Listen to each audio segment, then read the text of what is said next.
Ada bos nak cari BMW F30 320i 2.0 tak? Nak harga termurah dekat market Malaysia. Okey, ini hari Misteri mau recommend ini, boleh kata paling murah dekat market Malaysia tahun 2014, BMW F30 2.0 auto. Okey, ini hari cuma harga nak jual 25,800 saja. Nak jual murah bukan kereta ada masalah, tak ada masalah. Engine, gearbox, suspension tip top, tak ada masalah. Satu owner pakai sampai sekarang, cat masih original, cuma ada sikit cara saja. Kereta tak ada banjir, tak ada accident. Semua lawa lagi.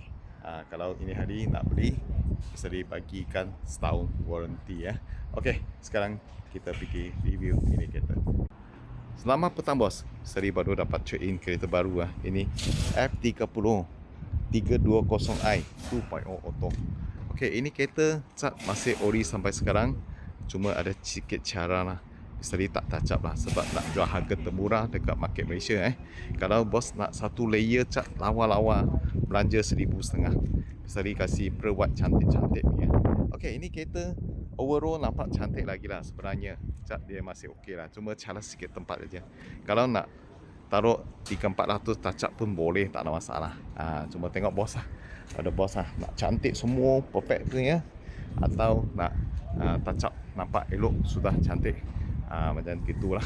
Okey, kereta tak ada accident, tak ada banjir Okey, tayar bunga ada 70% tebal, banyak tebal lagi lah.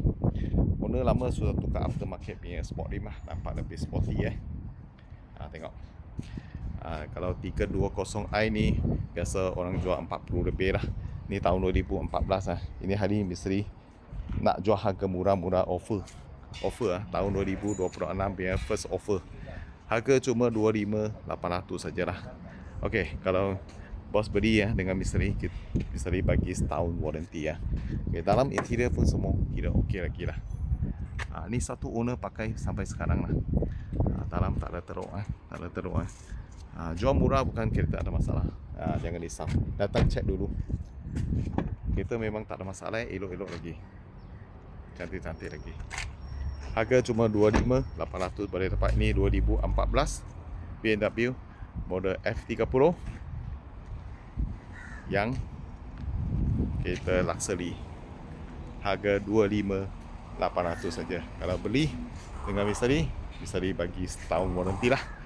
Kalau ada bos minat, cepat contact Misteri. Thank you bos support.